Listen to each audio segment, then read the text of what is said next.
Framingham, sobre todo a nivel de América o de Estados Unidos, la famosa tabla de Framingham, en donde se valora más o menos lo mismo. Aquí la edad, de acuerdo a la edad se asigna un puntaje, aquí la presencia o no de diabetes, que también se asigna un puntaje, si el paciente fuma o no fuma, el nivel de colesterol LDL, el nivel de colesterol HDL, la presión arterial, sistólica y diastólica, y con todos estos parámetros y de acuerdo al puntaje se suma el puntaje y se aplica el porcentaje de riesgo que el paciente tiene de sufrir un evento, y también estas se clasifican en pacientes de bajo riesgo, riesgo moderado, alto y muy alto riesgo. Digo esto porque para hacer el tratamiento de las hipercolesterolemias, el saber el riesgo del paciente es clave para implementar el tratamiento. Y aquí una estadística del Ecuador, sacados de las estadísticas de salud del Ecuador, en donde podemos ver en diferentes colores colesterol total, HDL, LDL y triglicéridos en diferentes edades. Miren los porcentajes tan altos que existen, prácticamente de todo. Miren aquí, entre 40 a 49, 50 a 59, un 46% de hipercolesterolemia, un 31% de LDL alto, este era HDL bajo, 46% de HDL bajo, 38% de colesterol elevado, LDL elevado y triglicéridos elevados. Una característica muy propia de nuestros países, el tener triglicéridos altos y HDL bajo. O sea, porcentajes realmente impresionantes de hipercolesterolemia o dislipidemia en la población del Ecuador. Y miren cómo todos sabemos que a mayor nivel de LDL, como vemos aquí en los niveles de LDL, a mayor nivel de LDL, el porcentaje de eventos va aumentando. Y con un nivel de 190 o más de LDL, 34%, o sea, riesgo muy alto de probabilidad de eventos. En este estudio, en este metaanálisis con 38.000 pacientes. Del mismo estudio, pero viendo al revés, si nosotros bajamos los niveles de colesterol con las intervenciones que hagamos con el tratamiento, claramente el riesgo va disminuyendo. Si tiene un colesterol LDL de 175, una probabilidad de eventos de un 33-34%, y conforme se va bajando el LDL, va bajando el riesgo. Y miren aquí, un colesterol LDL menor a 50, una probabilidad de eventos de un 4% aproximadamente. En base a estos estudios es que las guías americanas y europeas de cardiología deciden cuál es la mejor conducta para tratar a estos pacientes. En el 2013 surgen estas polémicas guías de tratamiento del colesterol del American College y del American Heart. Luego hay un update en el año 2017, pero estas fueron las guías que cambiaron muchos conceptos del tratamiento de las dislipidemias. Y entre otras cosas, les he puesto aquí cosas muy básicas porque no vamos a tratar a profundidad, pero miren, como pacientes con clínica, esto significa aterosclerosis como causa de enfermedad cardiovascular en hombres o mujeres menores a 70 años, o sea, clínica de aterosclerosis de cualquier tipo, deben recibir una estatina de alta intensidad, indicación clase 1, nivel de evidencia A. Esa es, como dije, en base a los estudios o al metaanálisis que les presenté antes. Si en estos pacientes de estatina de alta intensidad está contraindicada o provoca efectos adversos, usar al menos una estatina de intensidad moderada, igual con una clase 1A. En pacientes con clínica de aterosclerosis mayores de 70 años hay que evaluar el riesgo-beneficio y recomendar estatinas de alta o de moderada intensidad. Esta es una indicación 2A con nivel de evidencia B. ¿Y cuáles son las estatinas de alta, de moderada o de baja intensidad? Vemos aquí en esta tabla. Las únicas estatinas de alta intensidad son la atorvastatina y la rosuvastatina en estas dosis. ¿Y qué significa que sea una estatina de alta intensidad? Que tenga la capacidad de disminuir al menos en 50% los niveles de LDL. 50% o más de reducción de LDL es una estatina de alta intensidad. Moderada intensidad que reduce un 30-50% el colesterol LDL, y están aquí todas estas. Atorvastatina en dosis menores, rosuvastatina en dosis menores y simvastatina. Las otras no las tenemos aquí en el Ecuador. Y luego de baja intensidad que reducen un LDL menos del 30% son las que están mencionadas aquí. Esta es una tabla sacada de las guías del American College, quizá un poco compleja, pero es lo mismo que les había dicho, solo que antes les decía pacientes menores de 70 años o mayores de 70 años con evidencia de aterosclerosis. Aquí miren pacientes mayores de 21 años y que tienen evidencia de aterosclerosis, que puede suceder, o sea, se ve en la vida real. La indicación es una estatina de alta intensidad. Si el paciente no tiene signos de aterosclerosis o síntomas o no hay evidencia de aterosclerosis, pero tiene un colesterol LDL mayor a 190, estatinas de alta intensidad.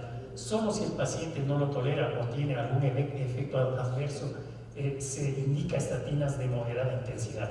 Y como ya les dije, aquí están cuáles son las estatinas de alta y de moderada intensidad y cuáles son las dosis de las dos estatinas de alta intensidad. Y luego en el año 2016 salieron las últimas guías de manejo de dislipidemias de la Sociedad Europea de Cardiología. Quizá estas son mucho más prácticas y en estas quizá me detendría un poco más, porque como ustedes ven, la conclusión final es esta. Esta diapositiva es clave porque para valorar el riesgo se aplica aquí. Pacientes de muy alto riesgo, la meta de colesterol LDL es menor a 70 miligramos por decilitro o una reducción de al menos del 50% si el paciente estaba entre 70 y 135. Es decir, se preconizan niveles súper bajos de colesterol LDL en pacientes de muy alto riesgo. Si un paciente tenía un colesterol LDL de 100 y tiene un evento, hay que bajarle a 50. Si el paciente tenía 70 y tiene un evento, hay que bajarle a 35. O sea, son cifras sumamente drásticas de descenso de colesterol LDL. Si el paciente tiene alto riesgo, el objetivo es LDL menor a 100 o una reducción de al menos del 50% si el LDL estaba entre 100 y 200. Y en el resto de pacientes el objetivo es reducir el colesterol LDL a menos de 115. O sea, todos nosotros probablemente deberíamos tener un LDL menor a 115. Eso es lo que dicen las guías europeas. Y en base a esto se hace el tratamiento. O sea, hay que saber esto, son estas tres cosas, y de acuerdo a eso aplicar el tratamiento a nuestros pacientes. Y miren los ejemplos. Aquí el estudio Júpiter con atorvastatina comparando placebo con rosuvastatina, disminución del 44% del evento final primario, infarto, stroke, revascularización, angina inestable o muerte cardiovascular. 44% de reducción con el uso de rosuvastatina. Y miren de este mismo estudio la diferencia que existe. Si alcanzamos un LDL mayor a 70, hay un efecto positivo, pero si bajamos el colesterol LDL menos de 70, este efecto es mucho más significativo. Y lo mismo en porcentajes. Si reducimos el colesterol LDL menos de un 50%, hay un efecto positivo. Pero si lo bajamos más del 50%, este efecto se hace mucho más significativo. Entonces es importante saber el importante efecto que tiene la medicación en reducir los niveles de LDL, sobre todo las de alta intensidad, como está reflejado en este estudio. Aquí rosuvastatina en diferentes dosis, atorvastatina en diferentes dosis, simvastatina y pravastatina.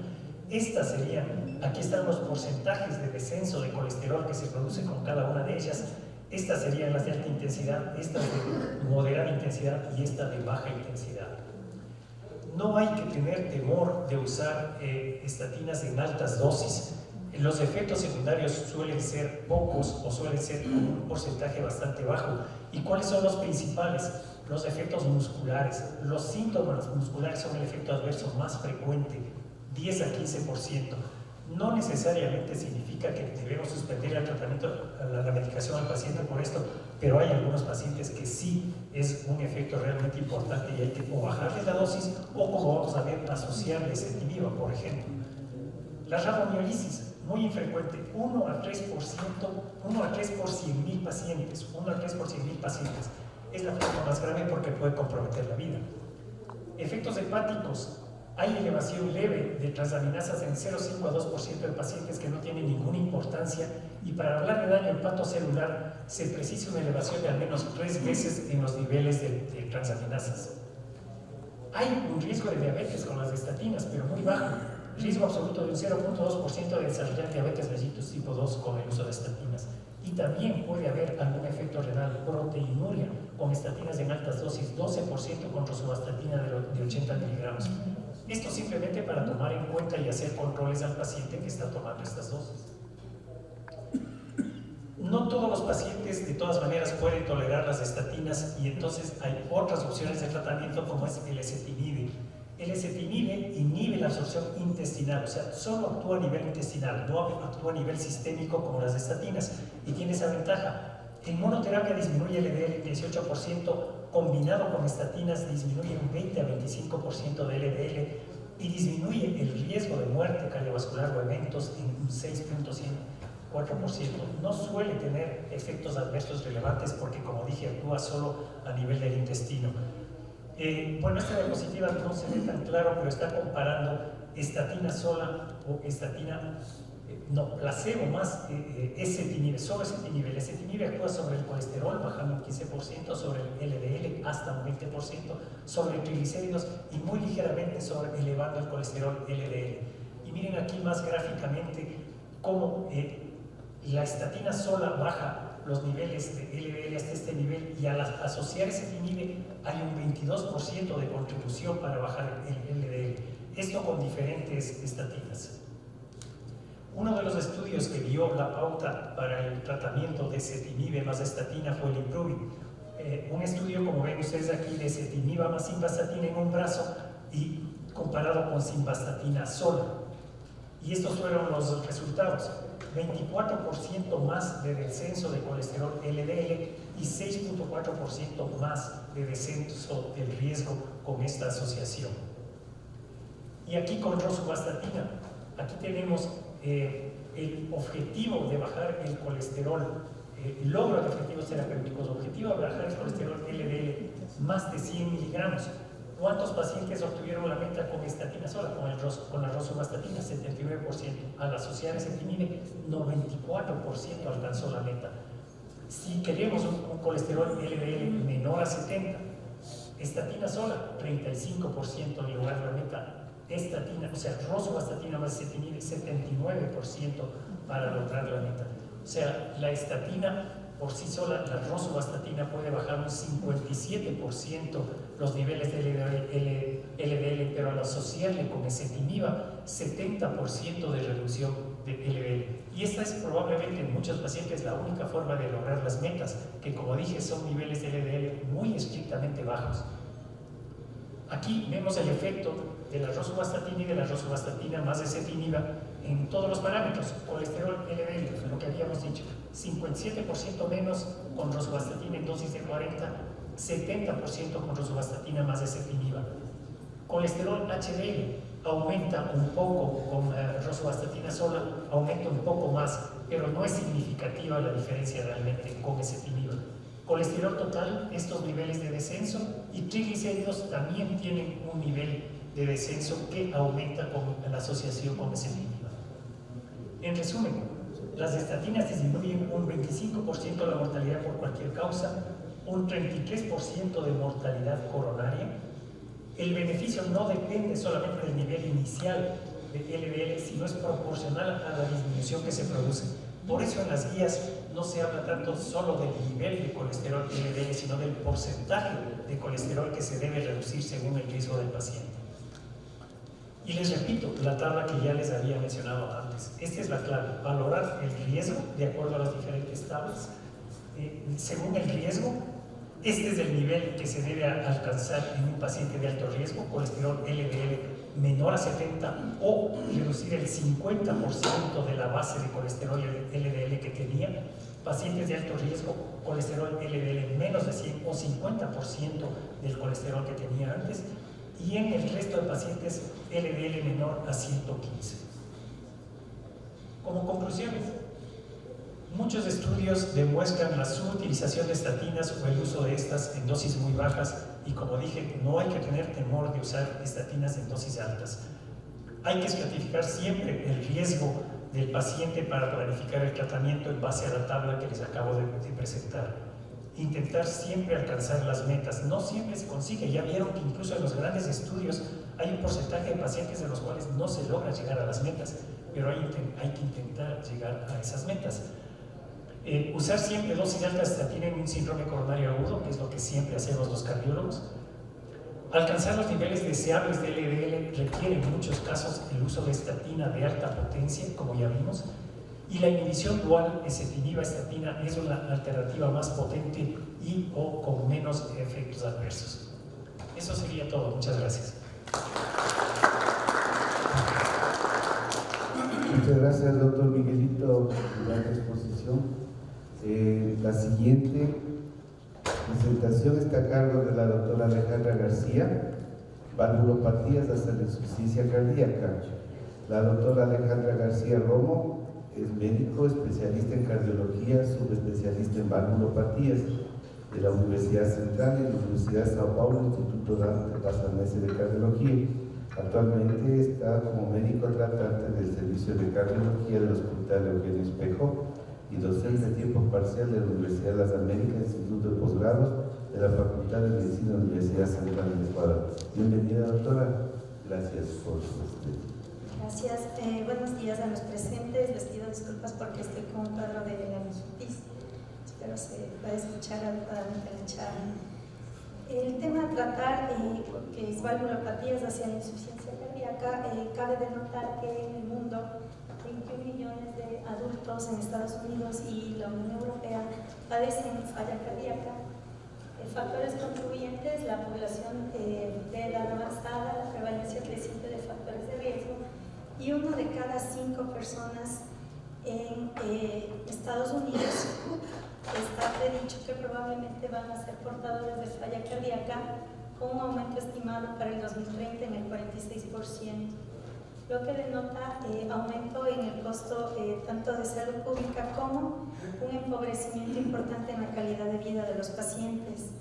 Esta prevalencia en mayores de 70 años llega hasta el 10%, siendo alta, y nuestro país no se exime de la misma, siendo una de las causas principales de mortalidad ya en el 2015. Dentro de las causas de falla cardíaca, pues cabe resaltar los defectos valvulares.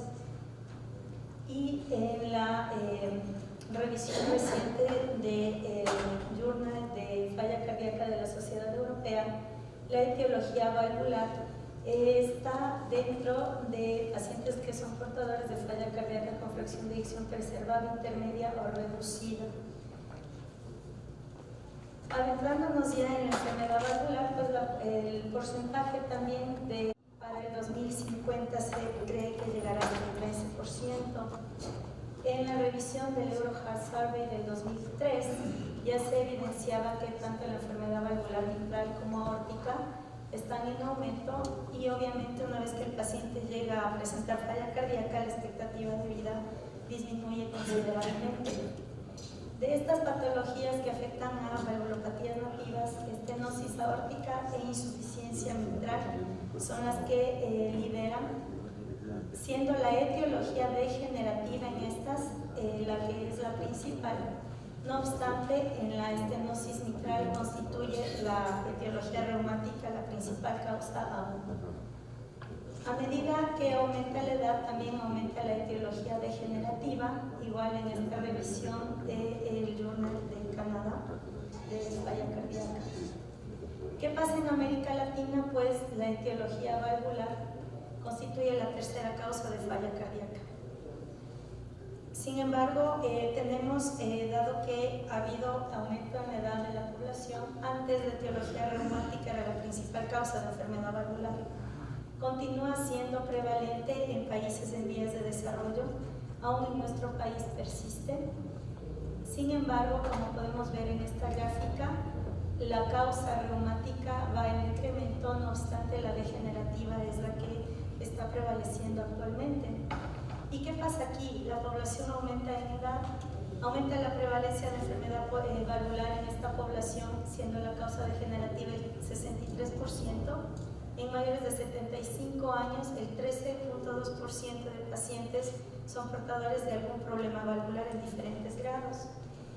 Estos pacientes son comórbidos, tienen alta tasa de mortalidad, obviamente alto riesgo, y por eso es que las técnicas percutáneas que han sido desarrolladas hasta la época, sobre todo el implante transcatéter de válvula aórtica, en varios estudios se ha visto que reduce la mortalidad del 20% en un año comparado con el tratamiento médico. Desde el 2002, el profesor Alain Trivière en Francia desarrolló esta técnica, fue colocado en un paciente prácticamente moribundo con riesgo prohibitivo, y dado el éxito del implante transcatéter, pues a partir del 2002 comenzó la era transcatéter para los procedimientos valvulares, obviamente no dejando de lado el reemplazo valvular aórtico de acuerdo a los riesgos que se evalúen. La enfermedad valvular severa y prolongada, ¿qué es lo que va a causar? Una sobrecarga hemodinámica, daño miocárdico y obviamente resultando finalmente en falla cardíaca en sus diferentes manifestaciones.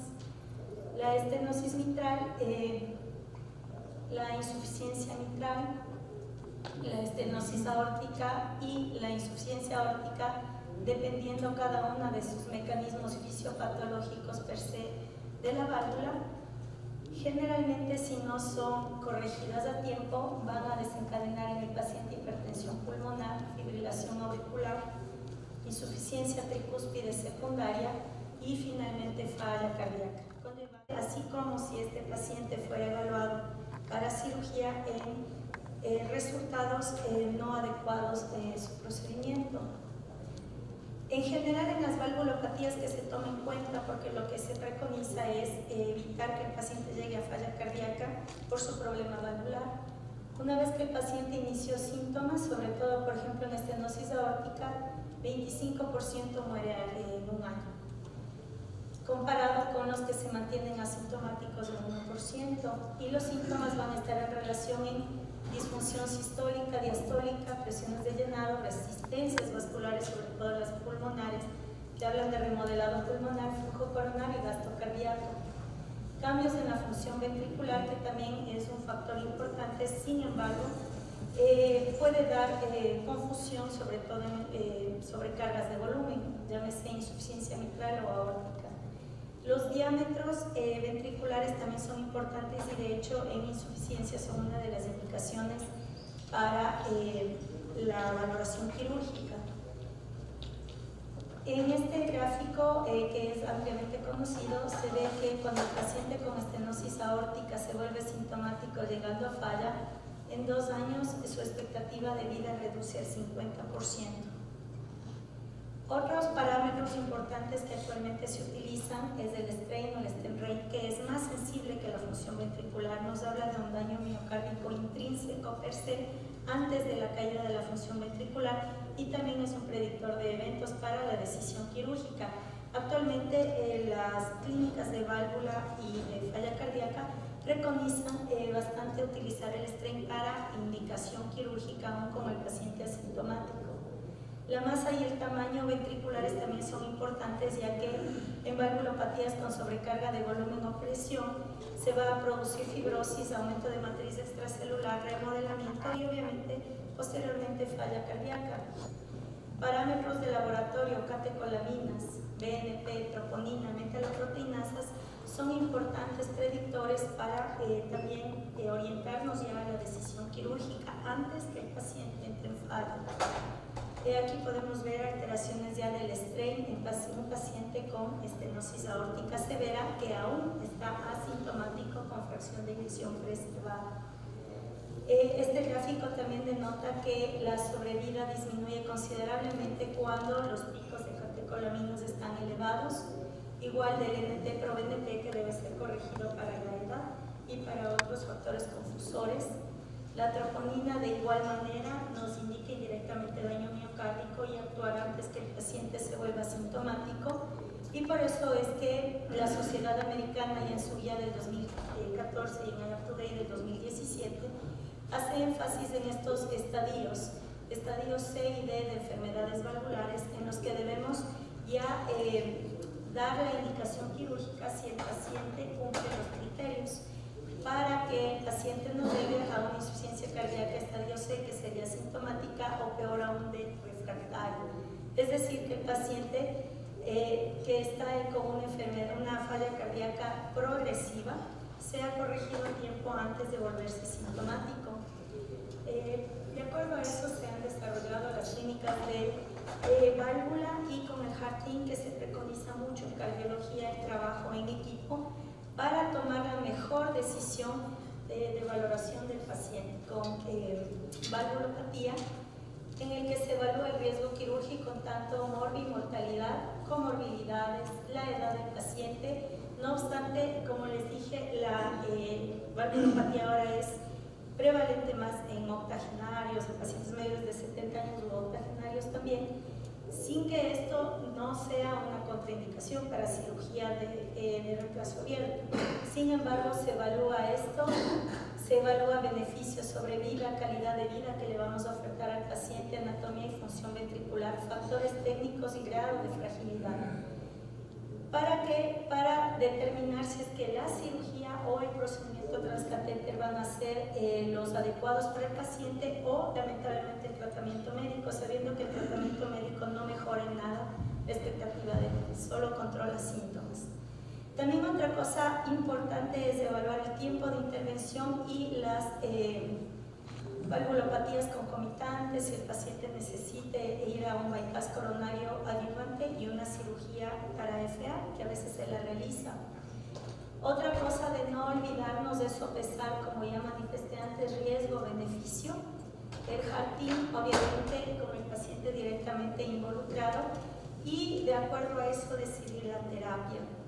No olvidarnos que los scores de riesgo pueden superestimarlo, el riesgo. Sin embargo, también tenemos que ver otros factores: fragilidad, comorbilidades y procedimiento, alteraciones, por ejemplo, o contraindicaciones en el procedimiento. Se ha visto que pacientes que van a cirugía de reemplazo valvular tienen fibrilación auricular hasta en un 40%, diabetes 34%, que se relaciona mucho con infección del sitio quirúrgico, y con alteraciones metabólicas durante el postoperatorio, enfermedad renal crónica que también puede entorpecer el procedimiento operatorio. La fragilidad, que ahora es un concepto ampliamente utilizado en cardiología, que nació de las clínicas de válvula, dado que la fragilidad es un predictor independiente de eventos, ver la anatomía estructural si es compleja y el posible daño en la perfusión cerebral que el procedimiento vaya a tener. Por ejemplo, aquí les pongo a dos casos, son pacientes de la misma edad. El STS score que se valora es exactamente el mismo, sin embargo, miren, ella tiene una alta fragilidad y ella tiene baja fragilidad. Entonces, por ejemplo, esta paciente, si tiene una estenosis aórtica severa, lo más probable es que sea candidata para un reemplazo valvular aórtico abierto, y esta paciente es frágil para implante valvular transcatéter. Dado que se ha visto que estos pacientes frágiles van mejor con el procedimiento que les he mencionado. No olvidarnos también que la fragilidad, aparte de ver la reducción de reserva orgánica, también evalúa otras, función neurocognitiva y depresión, porque se ha visto que también son predictores de eventos. En cuanto ya a las valvulopatías en sí, las guías son muy claras y enfáticas en las indicaciones, haciendo énfasis sobre todo en función ventricular. Todavía permanece esta indicación, síntomas, y también evaluar valvulopatías concomitantes, además de no olvidarnos de esto, HART-IN, sobre todo en pacientes de alto riesgo. En válvula aórtica, como les mencionaba, se han desarrollado muchas técnicas transcatéter, varias válvulas. Las más utilizadas, la CoreValve y la Sapiens, siendo que la CoreValve en 2015 fue superior a cirugía y la Sapiens es igual al tratamiento quirúrgico y es superior al tratamiento médico. Entonces, se evalúa el HART-IN una vez que el paciente sea candidato al procedimiento. Se va a evaluar si iría a TAVI o a un reemplazo valvular aórtico, y en el último up-to-date de la Sociedad Europea también se hace énfasis en el calcio coronario en aquellos pacientes que no tienen reserva contráctil, cuando tienen una estenosis aórtica con bajo flujo, bajo gradiente, fracción de eyección baja. Nos puede orientar y ayudar el score de calcio coronario y en aorta, en la válvula aórtica, para decidir también el procedimiento. Otras técnicas de imagen que actualmente son también utilizadas y ayuda mucho en la decisión es la resonancia magnética, que nos ayuda a revelar ese tardío grado de fibrosis y de acuerdo a eso tomar también la decisión.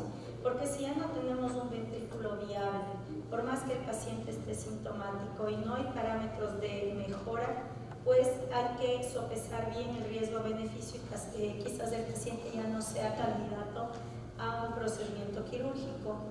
Aquí también evaluamos gradientes del calcio coronario y la anatomía de todo el sistema arterial en el caso que el paciente fuera a ser sometido a implante transcatéter. Como les mencionaba, estas son las prótesis transcatéter Sapiens y Corvalf que se utilizan y la vía transfemoral la más ampliamente utilizada actualmente en aquellos pacientes que son sometidos a implante transcatéter. No obstante, para que el paciente llegue al procedimiento, tuvo una valoración exhaustiva del HART, viendo la posibilidad tanto en cuanto a mejoría en calidad de vida, en el procedimiento en sí y posteriormente cómo iría en cuanto a complicaciones. La insuficiencia aórtica, que es una valvulopatía de sobrecarga de volumen y de presión, pues también ya tiene sus indicaciones claras en cuanto a caída de fracción ventricular, de fracción de eyección, diámetros, y también evaluar si es que hay una aortopatía asociada que requiera corrección. La estenosis mitral, como les mencioné, la mayor parte tiene etiología reumática y tiene indicación clase 1, nivel de evidencia B, todavía la valvuloplastia mitral en pacientes candidatos a este procedimiento, siendo que es un procedimiento que realizado en centros con experiencia tiene alta tasa de suceso y la durabilidad es comparable con comisurotomía a 10 años de duración del procedimiento si es que sale exitoso. Cuando el paciente no es candidato a valvuloplastia mitral, pues será sometido a una cirugía de reemplazo valvular.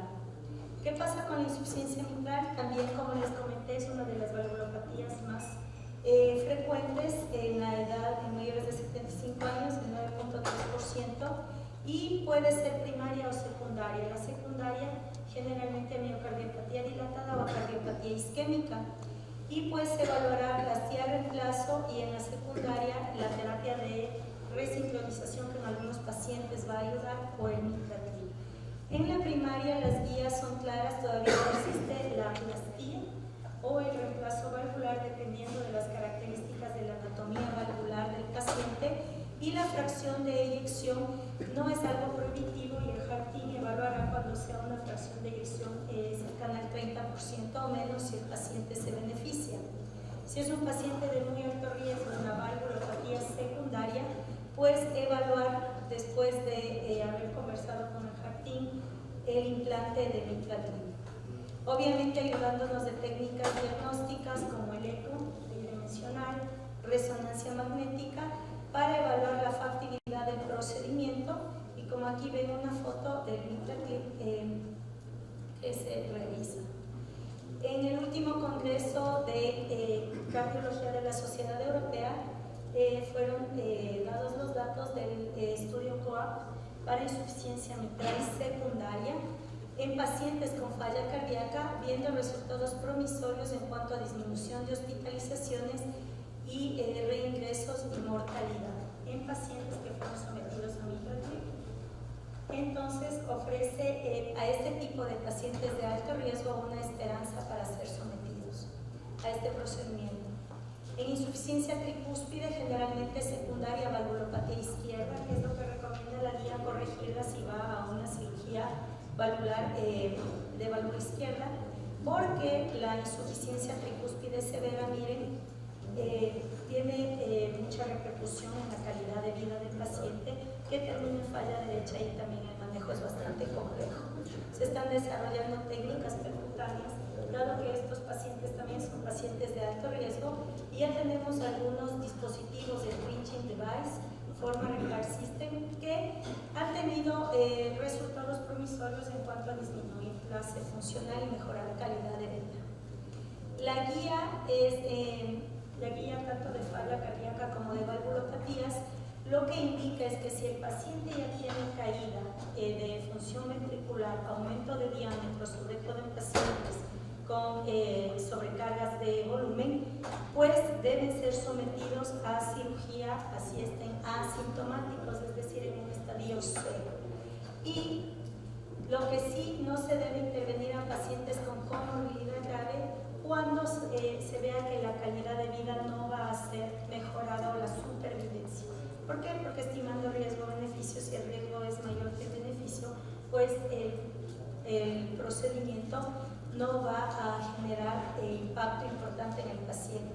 Otra cosa importante que les he puesto solo es una lista, son varias valvulopatías, evaluar el riesgo quirúrgico y sobre todo con el HART-IN decidir la conducta en pacientes de muy alto riesgo. En resumen, la enfermedad valvular es una causa importante de fallas, sobre todo actualmente la etiología degenerativa, no obstante en nuestro país aún persiste la reumática. Se debe corregir a tiempo, es decir, cuando el paciente esté en un estadio C de enfermedad valvular o D, si es que llega en estadios precoces. La evaluación del HART-IN es fundamental para decidir el riesgo y debe ser individualizada. Las guías nos orientan, pero los pacientes a veces no cumplen todos los criterios de la guía. Entonces, la evaluación pormenorizada del HART-IN es la que va a ayudar al paciente para evitar que llegue a falla cardíaca y sus consecuencias deleterias. Muchas gracias.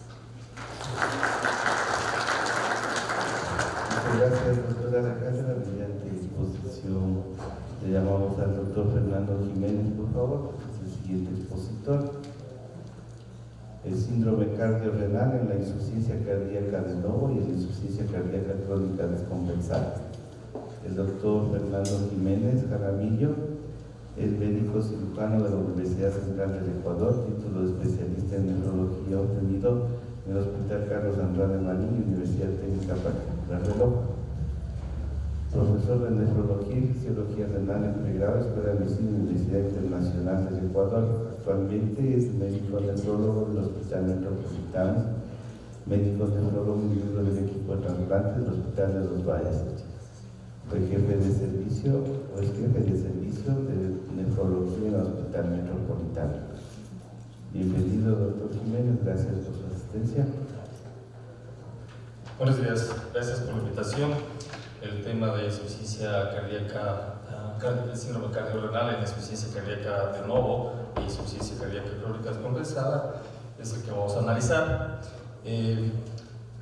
Recordando que en 2004 fue donde se acuñó este término para designar aquellas enfermedades en las que una extrema desregulación cardíaca y renal limitaba. En 2008 fue donde la conferencia de la ACI se acuñó el término de síndrome cardiorrenal para designar aquellas lesiones en las que el corazón y el riñón tenían una disfunción aguda o crónica que inducía la lesión renal crónica o aguda del otro órgano.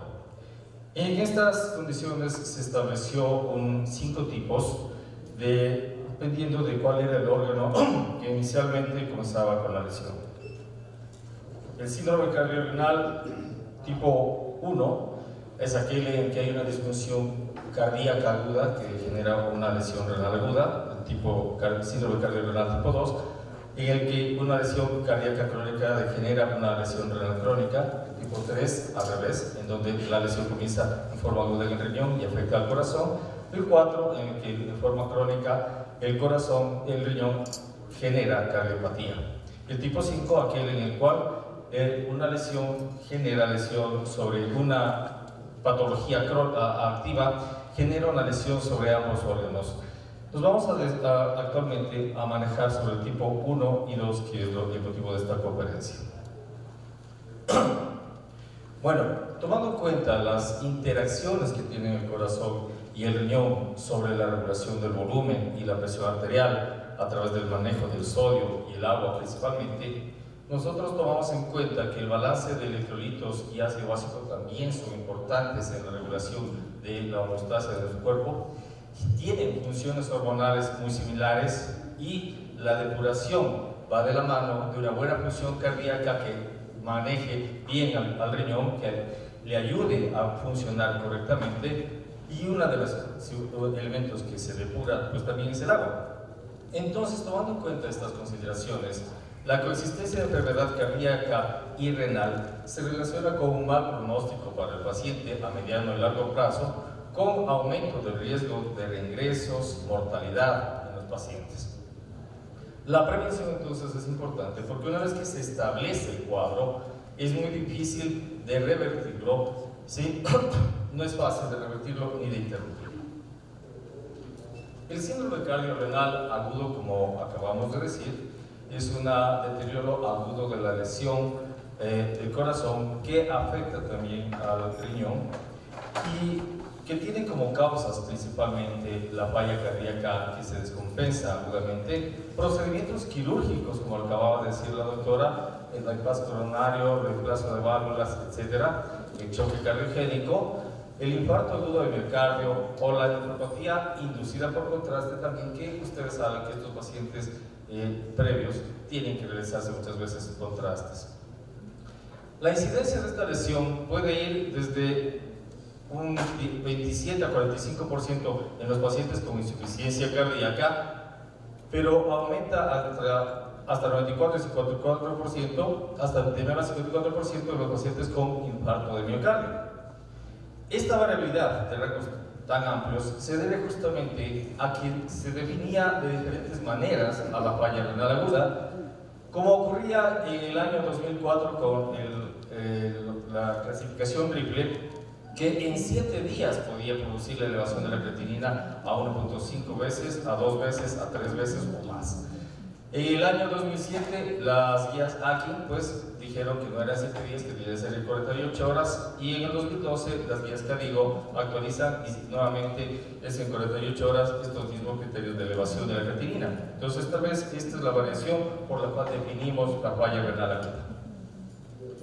Respecto del síndrome cardiorrenal tipo 2, aquellos pacientes que tienen una anomalía crónica de la función cardíaca conducen a una disfunción renal crónica también.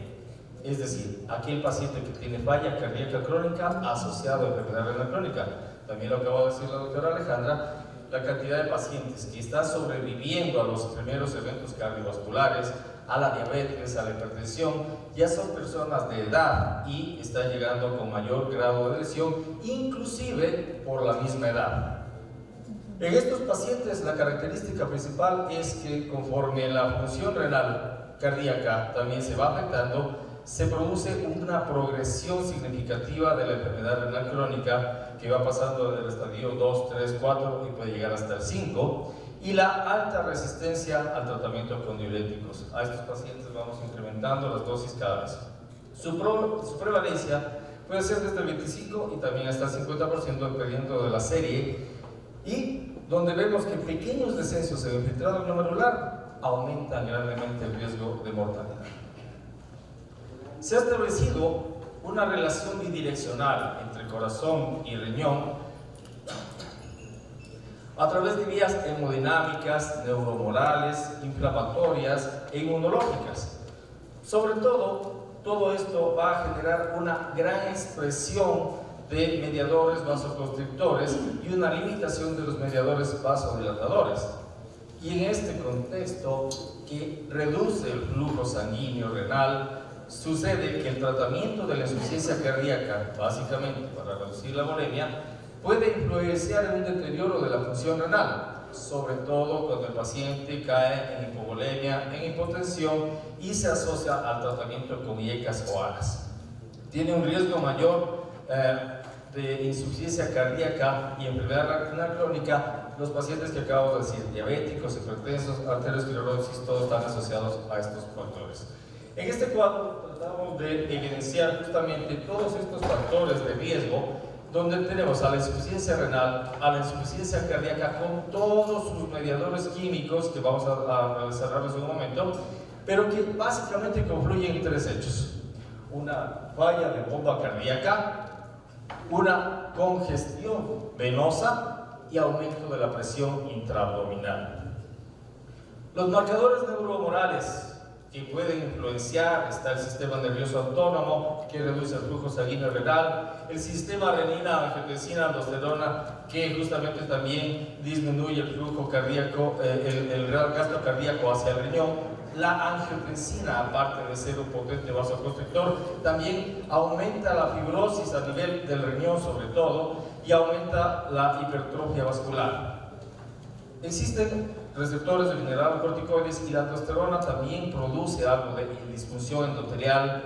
Los receptores de la vasopresina tipo 1 o la hormona antidiurética que se decía, los receptores tipo 1 producen una intensa vasoconstricción y los receptores tipo 2 a nivel renal producen una gran captación de agua libre, y es por eso que el paciente comienza a retener líquidos a pesar de estar sobrecargado de volumen. La adenosina, a través de su receptor A1, también produce disminución de la tasa de filtración glomerular y aumenta la reabsorción del sodio a nivel del túbulo coxígeno. Todo esto genera resistencia a los diuréticos, y entre los mecanismos hemodinámicos para afectar al corazón y al riñón está la disminución del ventrículo izquierdo, la elevación de la presión intraabdominal. Cuando esta sube de 20 milímetros de mercurio, también entorpece el flujo sanguíneo renal. La disminución de la presión arterial media, también decíamos, disminuye la presión de perfusión renal, y habrá otros mediadores inflamatorios que también induce anemia en estos pacientes. Otros factores de daño renal concomitante y cardíaco son la disfunción endotelial que habíamos hablado, la arteriosclerosis, presencia de proteinuria, acabamos de decir la anemia, sobre todo por deficiencia de eritropoyetina, la atrofia muscular, la caquexia, la deficiencia de vitamina D, muy tomado en cuenta últimamente por el riesgo cardiovascular y que se genera justamente cuando comienza a caer la tasa de filtración glomerular. El factor FGF23, que es un factor que promueve la liberación o la excreción renal de fósforo, también induce daño y calcificación vascular. Entonces, en el tratamiento y prevención del síndrome cardiorrenal, evidentemente en el tipo 1 deberemos tomar en cuenta aquellas posibilidades de detectar a tiempo la disfunción, reconocer una nefropatía previa, conocer si el paciente ha tenido ya ingresos previos con alteraciones renales, valorar al paciente diabético principalmente, y se puede aplicar algún sistema de estimación del riesgo cardiovascular y para poder generar daño renal.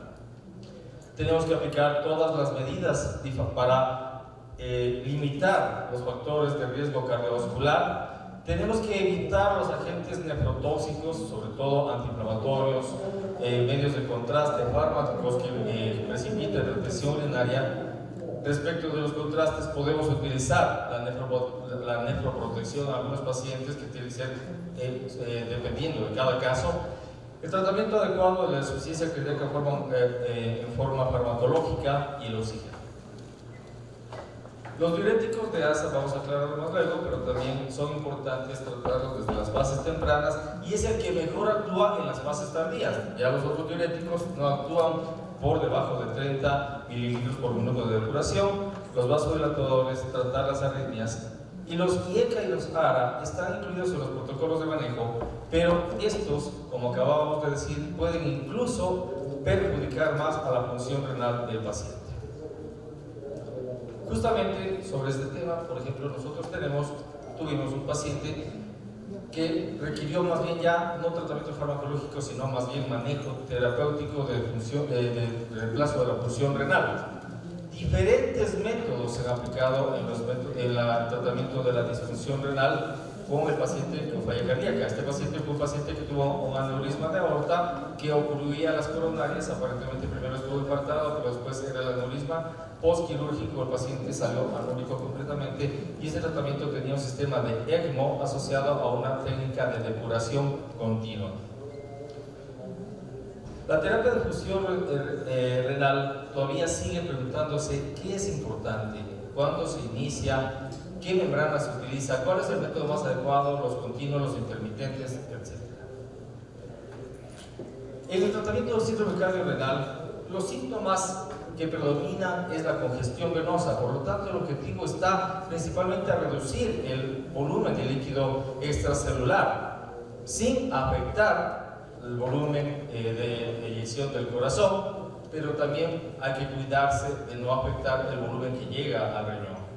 Los diuréticos de ASA son la mejor opción en estos pacientes, por cuanto los antiacídicos en un momento ya dejan de actuar y más bien inducen más riesgo de daños o de efectos secundarios.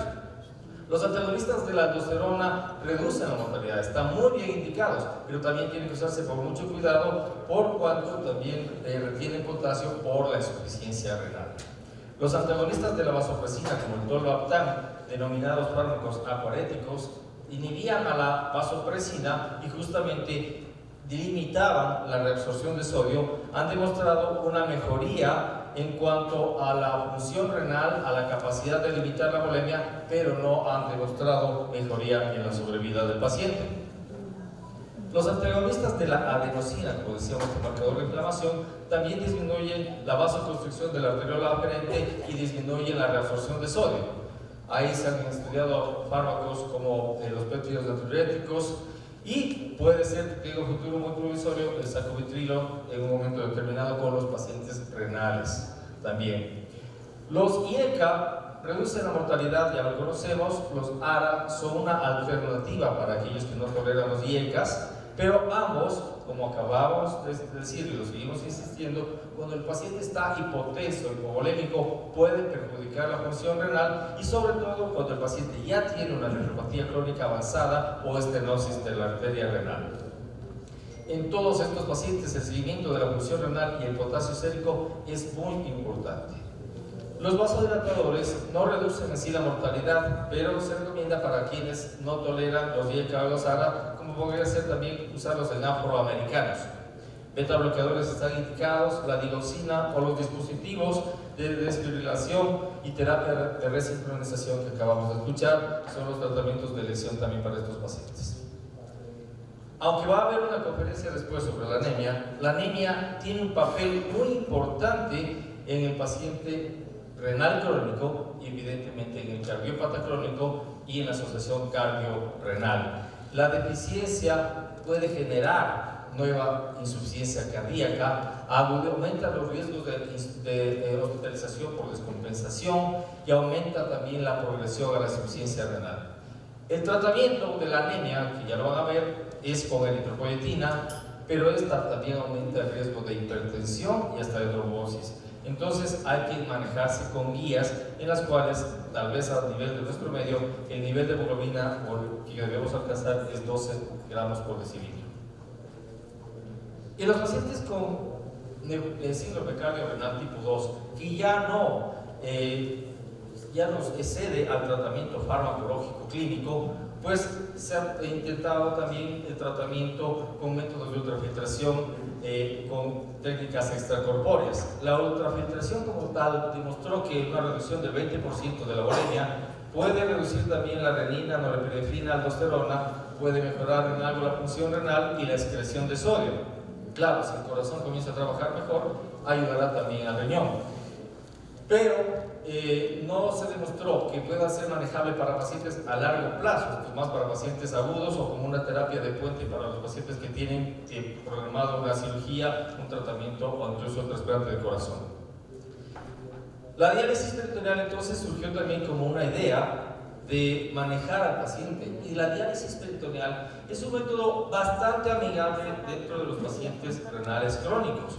Y nosotros con la diálisis peritoneal podemos sacar volúmenes pequeños, 500, 1000 mililitros, se hace diariamente, el paciente puede hacerlo manualmente, puede hacerlo a través de una máquina que comienza a eliminar el líquido y lo hace más fisiológicamente. Al disminuir la presión intraabdominal, al disminuir la volemia, el corazón trabaja mejor y estos han demostrado mejoría en la función cardíaca, así como también en la función renal de los pacientes, sobre todo en estadio 3 y 4.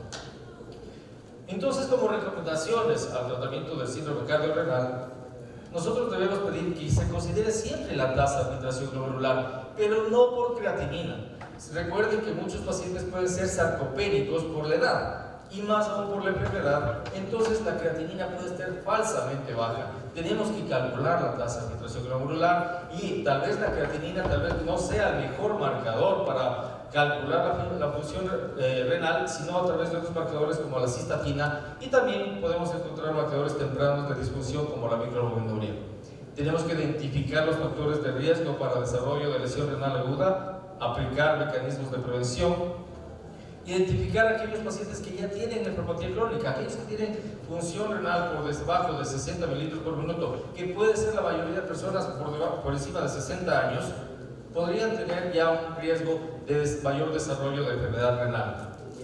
Hay que instalar medidas de control de la progresión de la hiperfiltración, que es lo que justamente induce a mayor daño renal, y esto se consigue sobre todo regulando la dieta con la ingesta de proteínas, que aparte de generar mayor hiperfiltración también es un alto aporte de fósforo y estimula la generación de este péptido FGF23 y la paratormona. Entonces estos son medidas para el paciente renal crónico aplicables al paciente cardíaco crónico. El ejercicio, controlar las enfermedades de base. Y es muy interesante porque, como decimos, confluyen en el paciente cardiópata y nefrópata la hipertensión, la diabetes, la dislipidemia y las arritmias. Los IECA y los ARA deben usarse con las precauciones que acabamos de decir. La ingesta de líquidos, tenemos que ser cuidadosos entre que el cardiólogo no quiera secarle demasiado y el nefrólogo no quiera tenerle hinchado demasiado. Esta ingesta de líquidos debe equilibrarse entre los objetivos a tratar en ambos especialistas. Y tener cuidado con los diuréticos tiacídicos y ahorradores de potasio por sus efectos secundarios.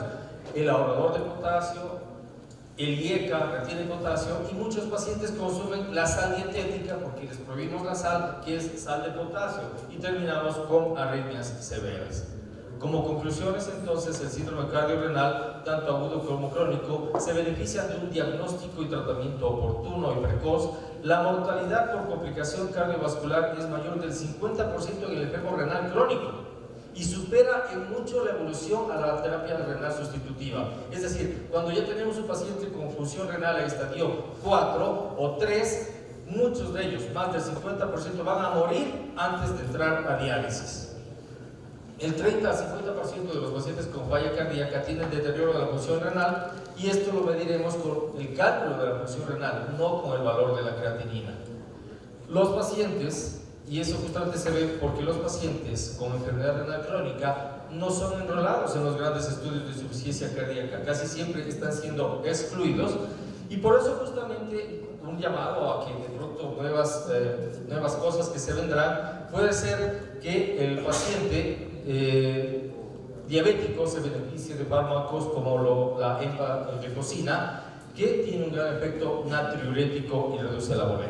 El objetivo, sobre todo, evitar la sobrecarga, y esto debe ser consensuado entre el cardiólogo y el nefrólogo. Muchas gracias.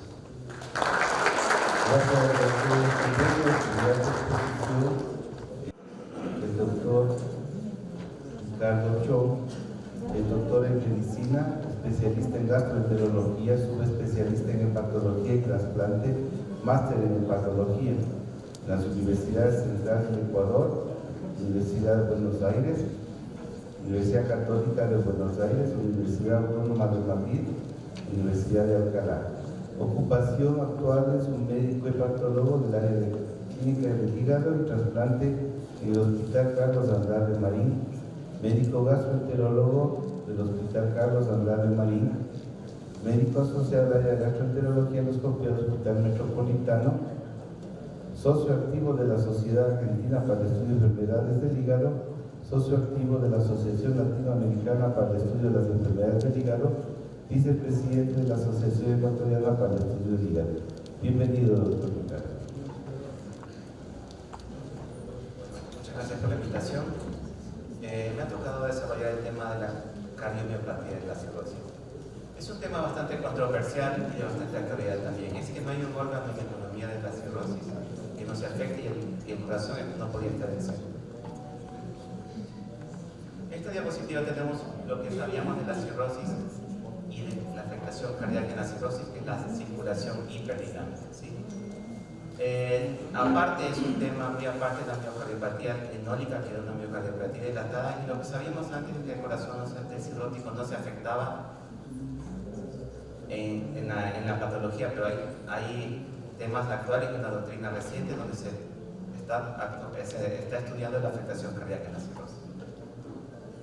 Quiero empezar el tema con un caso clínico, un paciente de los que nosotros trasplantamos, que era un paciente de 52 años de edad, diagnosticado por cirrosis por virus B, que durante su evolución de la cirrosis desarrolló una citis refractaria, peritonitis bacteriana espontánea, un hidrotórax espontáneo, un síndrome hepatorenal tipo 2 que fue resuelto, El paciente fue evaluado con CHA-IC, un MEL de 21 puntos, y dentro de los estudios de evaluación pre-trasplante de la comorbilidad hicimos un ecocardiograma que era normal y un cateterismo cardíaco para descartar patología pulmonar.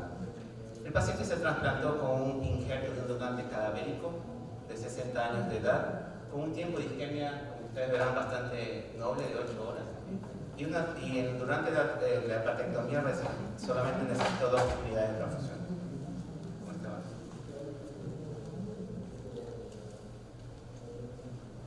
¿Qué pasó durante la reperfusión? El paciente presentó una hipotensión prolongada con necesidad de altas dosis de inotrópicos. La función del injerto siempre fue normal desde el arranque, desde el inicio, con una moderada hipertensión arterial y una diuresis normal. Radicálico siempre desde el postoperatorio. En el segundo día postoperatorio el paciente desarrolla un edema de pulmón que requiere reintubación prolongada, una neumonía asociada a la ventilación, y el paciente permaneció en UCI 22 días. ¿Qué pasó con este paciente que se nos escapó durante la evaluación prequirúrgico pre-trasplante?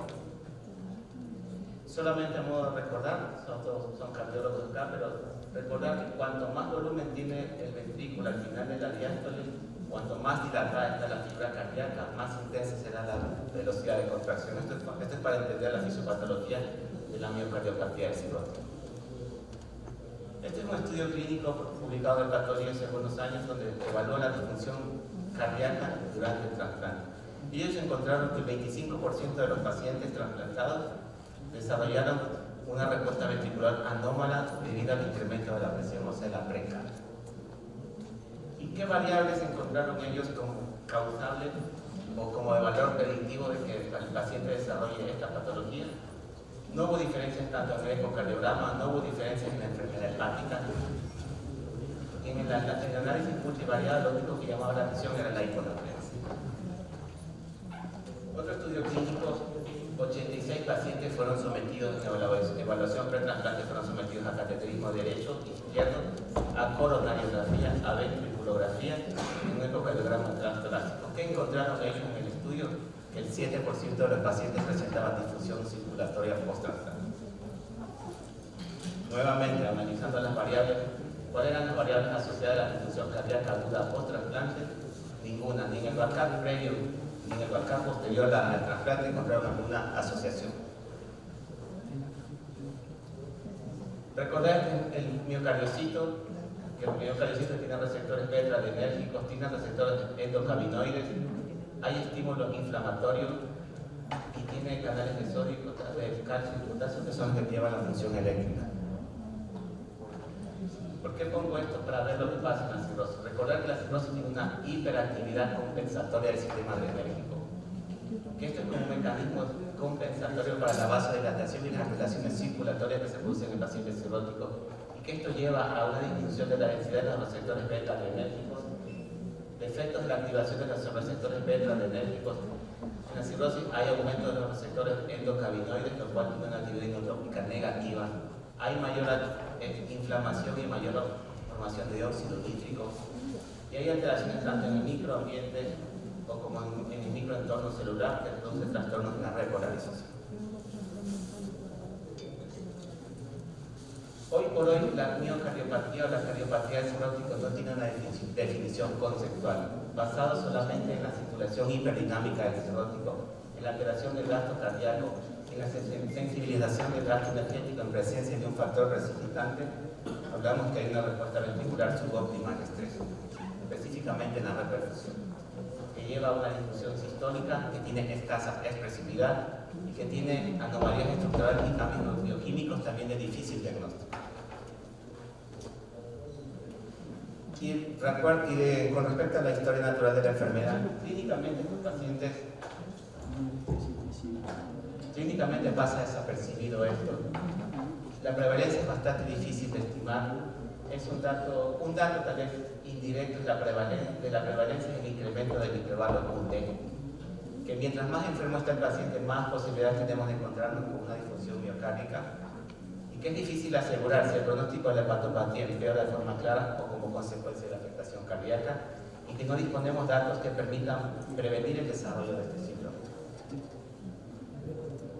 Con respecto a la disfunción sistólica en el paciente, esto es un estudio clínico donde evaluaban la contractibilidad y el gasto cardíaco en función de la precarga en modelos animales de la cirrosis. Los puntos en negro son ratas cirróticas y los puntos en blanco son ratas de control, ratas no cirróticas. Vemos claramente dos puntos importantes en este estudio: cómo aumenta la capacidad contráctil en un momento y cómo luego, cuando la precarga aumenta, la capacidad contráctil del cirrótico disminuye totalmente. ¿Y cuál es el gol estándar para valorar en estos pacientes la función sistólica? Es el cateterismo cardíaco, el que mide curvas de presión, volumen y sobre todo la elastancia máxima. Vean claramente, cuando hay más elastancia hay mayor capacidad contráctil, y cómo disminuye la elastancia máxima en la miocardiopatía dilatada y en la cirrosis, lo cual disminuye esta pendiente y una menor contracción miocárdica. Nosotros siempre que evaluamos a los pacientes, lo que podemos obtener es una fracción de eyección del ventrículo izquierdo. Pero la fracción de eyección del ventrículo izquierdo es altamente dependiente tanto de la precarga como de la postcarga, y es un gran problema para evaluar la miocardiopatía cirrótica. Este es un estudio clínico sacado hace poco tiempo por el grupo de Clínic de Barcelona, donde estudian un nuevo método, una mejor estimación independiente de la fracción de eyección, que es la diferencia de presión de eyección intraventricular. Miren claramente cómo toman la diferencia de presión entre el lápiz y el tracto de salida del ventrículo izquierdo, y esta diferencia de presión es la que asegura una mayor valoración de la fuerza contráctil. Acá es un modelo de un paciente con daño cardíaco donde le hacen donde miden la diferencia de presión y miren cómo disminuye la diferencia de presión intraventricular, lo cual no asegura una mayor contracción sistólica. Fueron evaluados diferentes métodos para ver cuál era el mejor parámetro para evaluar la miocardiopatía en el cirrótico, y claramente la diferencia de presión de eyección intraventricular tiene un valor predictivo positivo frente a los diferentes métodos. Este es otro estudio clínico donde evaluaron tanto un estudio hemodinámico, tanto determinaciones hormonales o tanto pruebas de ecocardiograma en diferentes pacientes cirróticos, y fueron sometidos a un incremento de la postcarga administrando fenilefedrina a la dosis de 1 microgramo por kilogramo por minuto, y luego hicieron un incremento de la precarga administrando albumina a la dosis que ven ustedes. ¿Qué pasó en el estudio? Que existió un incremento en la función sistólica en los pacientes dependiendo del grado de descompensación de la cirrosis. Un paciente en CHAI-C tenía un mayor incremento en la función sistólica en un momento, pero que hubo una correlación significativa entre el gradiente de presión portal y el puntaje del MED. Mientras mayor MED tenían un mayor gradiente de presión intraventricular. En síntesis, existe una marcada activación de la función sistólica basada en pacientes con cirrosis que se correlaciona con el grado de deterioro de la función hepática, con el grado de activación de los sistemas presores, lo que sugiere un máximo reclutamiento de la capacidad contráctil cardíaca de estos pacientes, que es la que puede claudicar. Este es un estudio clínico en el que pude participar cuando estaba haciendo el especial en hepatología, un estudio clínico del Hospital de Clínic de Barcelona, donde valoraban cuánto se descompensaba una cirrosis y cuánto valor predictivo positivo tenía el CHAI en el impacto de la contracción ventricular. Y con respecto a la disfunción diastólica, esto en realidad no existen parámetros ecocardiográficos para valorar tanto la función diastólica en el paciente cirrótico como en el paciente sin cirrosis. Y lo que pregona o lo que nos manifiesta el estudio es que habría que ver estos parámetros: cuánto aumentó el diámetro del aurículo izquierdo, cuánto de descenso de la tasa de llegado máxima en condiciones de ventriculografía al estrés, y cuán marcados es en los pacientes con ascitis. Nos preguntamos esto si influye de alguna manera en la historia natural de la enfermedad, la disfunción diastólica. Claramente.